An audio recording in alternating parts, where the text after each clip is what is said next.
안녕하십니까. 언제나 소비자 편에서 방송하는 콘스탄트 김입니다. 이번 시간에는 돈 버는 자산 관리가 되겠습니다. 예금자 보호 아시죠? 1인당 5천만 원까지 보상해주고 확실하게 챙겨주는 예금자 보호에 대해서 좀 알아보겠는데요. 예금자 보호 한도액을 5천만 원에서 1억 원으로 올린다는 그런 말이 있습니다. 과거에 한번 올린다고 했다가 폐기됐는데요. 다시 또 추진하는 것 같습니다. 여기에 대해서 정확하게 예금자 보호가 무엇인지, 그 다음에 어떤 상품이 예금자 보호가 되고 안 되는지 좀 알아보도록 하겠습니다. 시청자들이 질문이 많습니다. 최저보증 이율 연금보험 같은 경우 확정금리 연금이죠. 8%까지도 주는 4에서 8% 정도 되는 연금들이 있습니다. 이것은 안전하기 때문에 예금자 보호가 안 된다고 말하는데 사실입니까? 하고 얘기를 합니다. 이 말이 맞는지 한 번 더 확인해 보도록 하겠습니다. 근데 중요한 것은요, 8% 달리 확정, 이 상품들은 사실은 변액으로 펀드처럼 투자해서 굴러가거든요. 그러다 보니까 공시율보다 펀드가 더 위험하지 않겠습니까? 그럼에도 불구하고 최저 보증이율 연금 같은 경우에는 펀드로 굴러가는 이 연금이 안전하니까 예금자 보호가 안 된다? 이것은 말도 안 되는 소리가 되겠습니다. 안전한 것은 오히려 공시율이죠, 상대적으로. 그러다 보니까 상대적으로 그럼 안전하다면은 어떻습니까? 예금자 보호가 그럼 공시율이 안 돼야 되는데 공시율은 예금자 보호가 되고 그다음에 변액형 상품은 예금자 보호가 안 되는 것이죠. 그러니까 이것은 말도 안 되는 이율 배반이라고 생각을 합니다.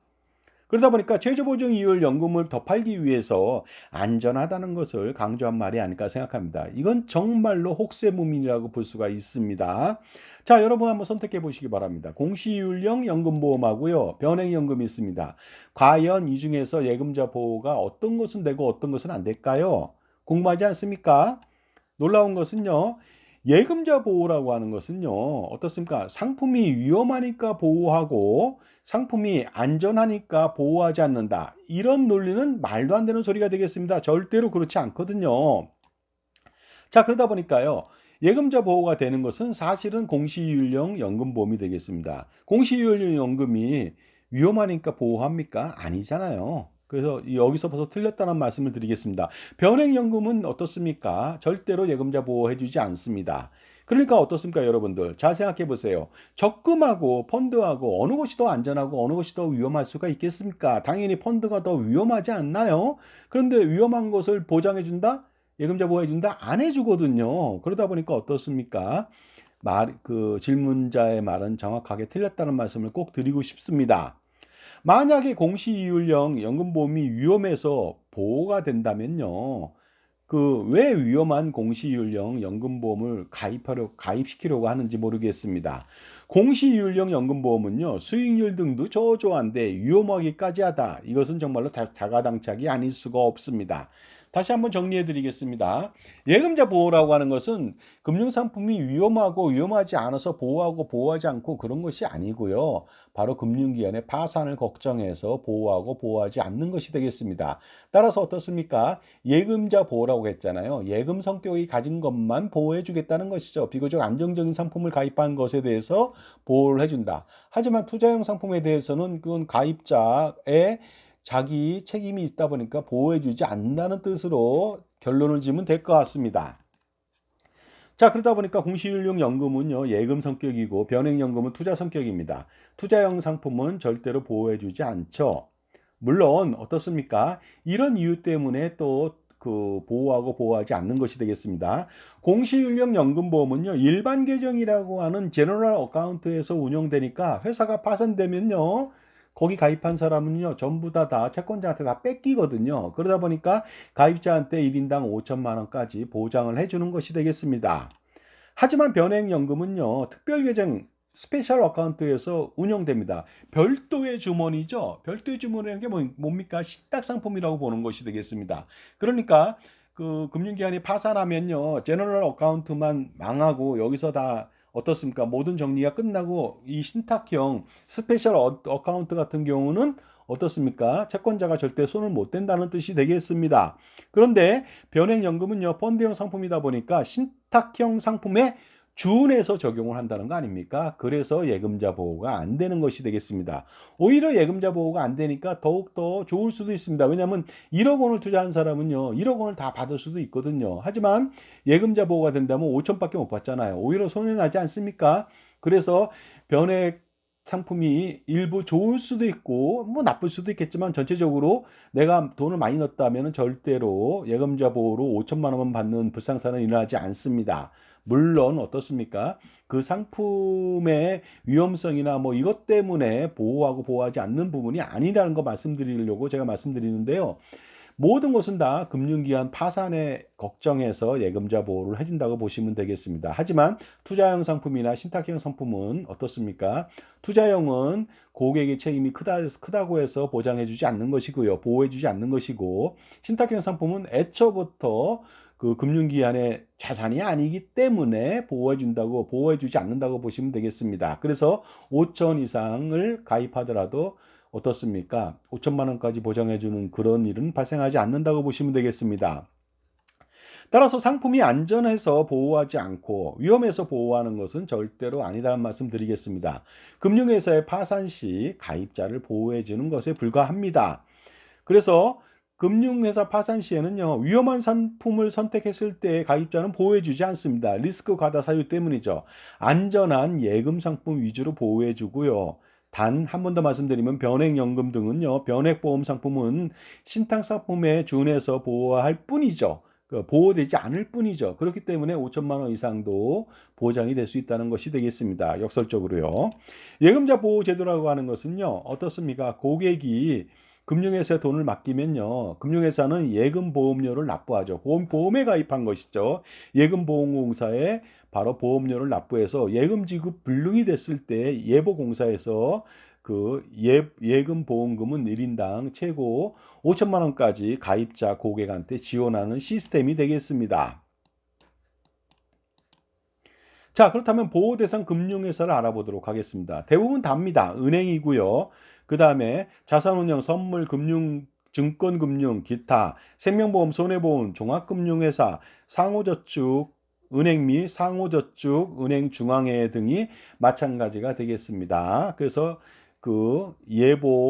예금자 보호 대상이 되겠죠. 물론 여기서 저축은행 중앙회가 아니라 지역 저축은행도 있고요. 그 다음에 농협 같은 경우도 어떻습니까? 단위노영업이라고 해서 지역 농협 같은 것이 있는데, 그런 것들은요, 그 예금자 보호가 아니라 자체 내에서 어떻습니까? 보호를 똑같이 해줍니다. 다른 방법으로요.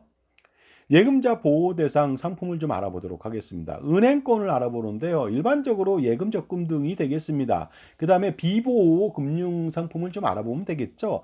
보시다시피 CD라든가 RP라든가, 그 다음에 수익증권, 그 다음에 뮤추얼 펀드, MMF, 이런 것들이 되겠습니다. 자, 그리고요, 계속해서 알아보도록 하겠습니다. 투자 매매업자나 투자 중개업자들 보시게 되면 보호되는 상품이 있고요. 비보호되는 상품들, 금융투자 상품들, 청약자 예수금 등, 환매조건부 채권인 RP라든가 기타 등등이 있으니까 참조해 보시기 바랍니다.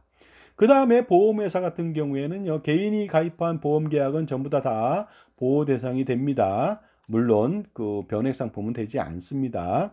그리고요, 비보호 대상 상품도 알아보도록 하겠습니다. 보험계약자가 법인인 경우에는 보호해주지 않습니다. 왜냐하면 법인도 자기 자신이 확실하게 개인보다는 더 세다고, 강하다고 느끼고 자기가 알아서 가입을 잘하는 전문가라고 보기 때문에 그 법인인 보험계약은 보호해주지 않는다고 보시면 되겠습니다. 변액 상품들 마찬가지가 되겠습니다.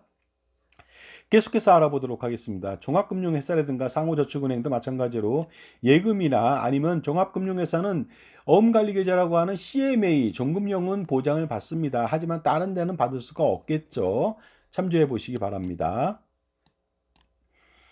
그리고요, 계속해서 알아보도록 하겠습니다. 그런데 예금자 보호가 된다는 소리는요, 세상에 공짜는 없기 때문에 어떻습니까? 보험료를 내야 된다는 것이 되겠습니다. 보험료율을 좀 알아보겠는데요, 어떻습니까? 은행 같은 경우는 10,000분의 8 정도 되고요. 그 다음에 투자 매매업자는 10,000분의 15, 보험회사 10,000분의 15, 종합금융회사 10,000분의 15, 상호저축은행은 좀 더 많이 내네요. 10,000분의 40 정도가 되고요. 그 다음에 특별기여금이라고 해서요, 또다시 추가적으로 내는 것들이 있습니다. 보통 1000분의 1을 더 낸다고 보시면 되겠습니다. 자, 그런데 예금자 보호 제도가 정말로 필요한지 좀 알아보도록 하겠습니다. 우리나라에 금융기관이 파산한 적이 있을까요? 제 기억으로는 없습니다. 없습니다. 왜냐면요, 파산할 대상이 되지만 일본처럼 파산하지 않고 그 어떻습니까? 그 P&A 방식으로요. 자산부채를 모두 다 인수하는 M&A를 통해서 가입자는 다 보호를 해줬습니다. 심지어 삼화저축은행이라고 하는 근자의 파산 가능성이 높았던 회사, 뭐 가입자 5만 명도 안 되는 아주 작은 회사임에도 불구하고 우리은행이 바로 M&A 하지 않았습니까? 그러니까 금융기관이 파산한 적은 없다. 그리고요, 더 중요한 것은 과거에는 그 관리가 좀 소홀했지만 이제는 뭐 매달 금감원에서 관리를 집중하다 보니까 파산할 수 있는 시간도 없습니다. 그러니까 파산하기 만만치 않다는 것이죠. 일본은 많은 보험사들이 파산을 했습니다만은요. 그래서 가입자들은 엄청난 손해를 봤죠. 하지만 우리는 P&A 방식, 자산부채 모두 다 이전하는 방식으로 인수시키거나 공적 자금을 투입해서 어떻습니까? 사실상 예금자 보호가 필요 없게 된 거 아닌가 이런 생각이 들죠. 지금까지 제 정보가 도움이 되신다면 무료 구독하고 좋아요 부탁드리겠습니다. 멤버십 회원 가입을 통해서 보다 다양한 혜택 받아보시기 바랍니다. 그리고요, 한 번 더 말씀드리면 금감원의 관리 감독 강화가 있기 때문에 파산 직전까지 가지 못합니다. 파산 직전까지 가기 전에 일단 경영 개선 요구를 하고 여러 가지 방법을 통해서 도저히 안 된다면 자본금을 추가로 더 낸다든가 기타 등등 여러 가지 자구책을 만들지 않는다면 어떻습니까? 바로 그 M&A 대상으로 우량한 기업으로 팔려나가게 되니까 사실은 파산과는 거리가 멀다고 볼 수가 있습니다. 그렇기 때문에 가입자는 파산 전에 충분히 어떻습니까? 파산도 안 되겠지만 파산 전에 일단 돈을 충분히 인출할 수 있는 시간적 여유가 있죠. 갑작스럽게 뱅크런이 되는 시대는 지났다는 뜻이 되겠습니다. 그 다음에 거대한 금융기관을 파산시킬 수 없을 것으로 보입니다. 왜냐하면 작은 기업인 삼화저축은행 1조 원도 안 되는 자산 규모 이런 데도 파산을 하지 않았고 그 P&A 방식으로 인수했다는 그런 것을 반면 교사로 삼을 필요가 있겠습니다. 그런데 만약에 예금자 보호 한도를 5천에서 1억으로 옮긴다면요. 예금자 보호를 위해서 보험료를 2배로 내야 되는 거 아닙니까? 당연하지 않겠습니까? 그렇다면 보험료 부담은 금융권에서 내는 게 아닙니다. 물론 금융권에서 내죠. 하지만 가입자 몫이기 때문에 가입자가 낸 거 아니겠습니까? 결과적으로. 그러니까 결국은 가입자 피해가 발생한다고 보게 되겠습니다. 따라서 예금자 보호 제도라고 하는 말단형 관리 제도를 없앨 필요가 있습니다. 사후 관리가 아닌 사전 관리로 각종 비용 및 시간 등을 절감할 수가 있고 지금 현재 금감원에서 많이 사전 관리를 하고 있기 때문에 이제는 예금자 보호가 필요 없다는 생각이 듭니다. 댐 붕괴를 막는 방법이 있습니다. 댐의 구멍을 막고 홍수 관리를 하는 것이 가장 중요하지 않습니까? 댐이 터졌을 때 피난 대책하고 피해 지원을 해봤자 아무 소용이 없는 것이 되겠습니다. 그리고요, 불필요하게 여러 가지로 많은 통제를 제거할 필요가 있겠죠. 정말로 통제 사회를 지향해야 될 것 같습니다. 없애야 될 것 같습니다. 통제하지 않고 자율에 맡기고요. 최소한의 관리를 통해서 리스크 관리만 해야 되지 않을까 생각합니다. 그래야지 결국은요, 예금자 보호 보험료를요, 국민이 냅니다. 가입자가 내는 그런 일을 미연에 방지할 수가 있습니다. 교통복구에 대한 예절을 어릴 때부터 교육시키는 것이 중요하지요. 나중에 단속과 벌금을 부과하는 것이 중요한 것이 아닙니다. 훨씬 더 사회적 비용이 많이 들어간다는 것 아니겠습니까? 자, 그러다 보니까요, 예금자 보호 대상 상품의 어떤 그 가입보다는 제가 볼 때는요, 예금자 보호 대상 상품들이 주로 예적금들이거든요. 그러니까 가입을 하더라도 실질적으로 자산 관리에 성공하기는 어렵습니다. 어떤 사람은요, 5천만 원까지 예금자 보호 된다고 해서 저축은행 20곳에 5천만 원씩 넣어서요, 어떻습니까? 10억 원을 분산 예치하는데 정말로 황당하게 그지없습니다. 일반적으로 예금자 보호 상품은요, 수익률이 대단히 저조한 예적금이라는 것 아니겠습니까? 그러다 보니까 효율적이고 실질적인 투자를 좀 할 필요가 있고요. 기본적으로 예금자 보호는 필요 없다는 말씀을 제가 꼭 드리고 싶고요. 당연히 5천만 원에서 1억 원을 올려도 이것은 국민 부담만 가중되고 실효성은 없다는 생각이고요. 오히려 예금보호공사만 좋은 일 시키지 않나 이런 생각이 들 수가 있고요. 그 다음에 현명한 가입자라면요, 예금 적금을 통해서 자산 운용을 할 것이 아니라 효율적인 실질적인 투자가 더 중요합니다. 물론 요즘에 뭐 예금으로 투자하는 사람은 거의 없겠죠. 하지만 너무나도 리스크 톨러런스가 낮아가지고 위험도 감내력이 떨어져서 저축은행에 투자하는 사람도 있습니다만, 그런 사람을 제외한다면 효율적인 투자 포트폴리오 구성이 굉장히 중요합니다. 또한 개인이 투자하는 시대는 끝났습니다. 왜냐하면 종합소득세, 건강보험료, 그 다음에 상속세, 증여세, 기타 등등 세금을 내야 되기 때문이죠. 그렇기 때문에 개인의 분신인 법인 아바타를 세워서 투자해야만 정말로 성공할 수가 있습니다. 그래서 콘스탄트 김의 NGP 플랜을 통해서 100년 동안 할아버지, 아버지, 손자녀 3대에 걸쳐서 투자 우산, 세금 우산을 펼쳐서 제공해 보시기 바랍니다. 제공받아 보시기 바랍니다. 자, 지금까지요, 예금자 보호에 대해서 알아봤습니다. 다시 한번 말씀드리지만 어떻습니까? 상품이 위험하고 위험하지 않아서, 오히려 위험하기 때문에 보호하고 위험하지 않기 때문에 보호하지 않는다, 이 말은 절대로 틀린 말입니다. 그렇기 때문에 그 말을 믿어서는 안 되고요.